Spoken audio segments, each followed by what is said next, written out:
Boker Tov à tous. On continue dans ce Teilim et on dit Beneish adme chevodi lichlima te ehavun rik tevakshu chazav sela. Ça veut dire fils des hommes, jusqu'à quand mon honneur sera-t-il avili? Ça veut dire jusqu'à quand aimerez-vous les choses vaines, recherchez-vous le mensonge. En fait, ce monde, il est plein de shakers. Il est plein de mensonges, de faux semblants, de fausses apparences. Et aujourd'hui, en plus, avec le monde des réseaux sociaux, on peut vraiment comprendre ce que ça veut dire. C'est que on voit une image, on voit une scène, on voit quelque chose, et derrière, ça pourrait ne pas du tout sembler enfin, paraître ce qui est vraiment. Alors oui, il y a des vidéos qui sont vraies, il y a des vidéos qui sont fausses. Et on voit aujourd'hui avec le AI, donc avec l'intelligence artificielle, qu'est-ce qu'on peut croire aujourd'hui? Tout est truqué. À qui on peut faire confiance? À quoi on peut faire confiance? Et c'est que le monde, il a tellement donné de force à ce shaker qu'aujourd'hui, tout est shaker. Donc, la seule façon, en fait, de ne pas aller avec le shaker, c'est de rester collé avec la Torah. Donc, à Kadesh Baruch Hu, on dit qu'il crée la refoua, la guérison, avant la maca, avant la plaie. Quelle est la guérison de ce shaker? C'est le Hémet. C'est quoi le Hémet? C'est la Torah. C'est-à-dire que si tu veux pas te faire avoir par ce monde, reste dans la Torah. Et en fait, il n'y a aucun autre moyen de s'en sortir. Et on voit que le monde, en ce moment, c'est... En fait, de plus en plus, on voit qu'il y a plein de shakers. On sait qu'il y a Yeridat Adorot, que plus on avance dans le temps, plus on est fragile. Est-ce qu'on est perdu? Est-ce qu'on n'a aucun espoir? Est-ce qu'il y a personne qui va venir nous sauver? Oui, la Torah, elle va te sauver.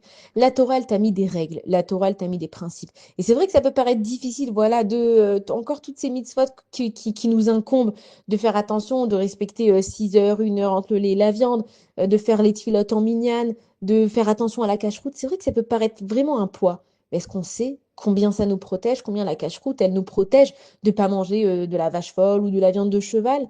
Est-ce qu'on sait que le fait qu'une femme qui est mariée, elle se couvre la tête, ça va la protéger du regard des autres, des regards malveillants? On va moins s'approcher d'une femme qui est mariée. Pourquoi? Parce qu'on sait simplement qu'elle a un mari, qu'elle a un protecteur.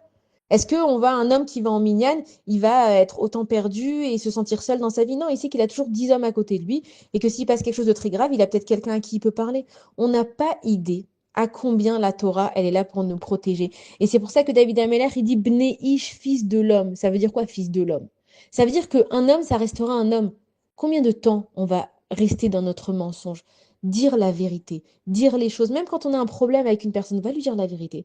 Tu sais, en ce moment, je te parle pas parce que voilà, ça va pas dans ma vie et j'ai pas voulu le dire et j'ai besoin d'une pause, mais je suis pas fâchée avec toi, mais voilà, je préfère ne pas parler. Combien d'histoires on s'éviterait, même dans les couples? Regarde, aujourd'hui, j'ai pas les nerfs, je suis super énervée. Regarde, vaut mieux pas qu'on se parle, laisse-moi me calmer. Combien d'histoires on éviterait si on n'avait pas honte et si on n'avait pas peur de raconter nos faiblesses? Alors évidemment, pas aller dans la rue maintenant et dire à tout le monde à combien on est vulnérable et combien on est des victimes. Non, parler à Kadesh Baruch Hu. Tout le secret de la vie, c'est de parler à Kadesh Baruch Hu.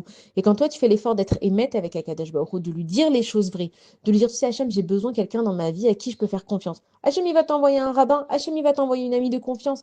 Demande simplement les choses à Akadosh Baruch Hu. On dit tout ce qu'on prie à Hachem. Mais est-ce qu'on sait quoi lui demander? Hachem, donne-moi la paix, fais de moi une sadéquette. Non, pour l'instant, j'ai pas envie d'être une sadéquette. Pour l'instant, j'ai envie de parler à personne. Viens dire la vérité à Kadesh Baruch Hu. Hachem, fait que mes enfants ils soient dans le chemin de la Torah. Mais toi, tu es dans le chemin de la Torah? Non, pour moi, ça me saoule la Torah. Alors pourquoi tu demandes que tes enfants ils le soient si pour toi-même c'est difficile? Commence dans ta vie à faire la différence entre le sheker et le émet. La Torah, elle est émet et ce monde, il te vend que du sheker. Il te vend des tonnes de plaisir et combien on va acheter avec des achats compulsifs. Maintenant, on n'a pas dit qu'il faut pas acheter, il y a une mitzvah d'acheter des habits. Mais est-ce que tu es en train de remplir un vide à l'intérieur de toi? Combien dans ta vie, en fait, et c'est ce que te dit David Ameller dans les Teilim, parce qu'il avait la névoie, le roi Hakodesh, pas seulement pour lui, mais pour les générations à venir, combien tu vas rester dans ton mensonge et ne pas voir la vérité? Bonne journée à tous.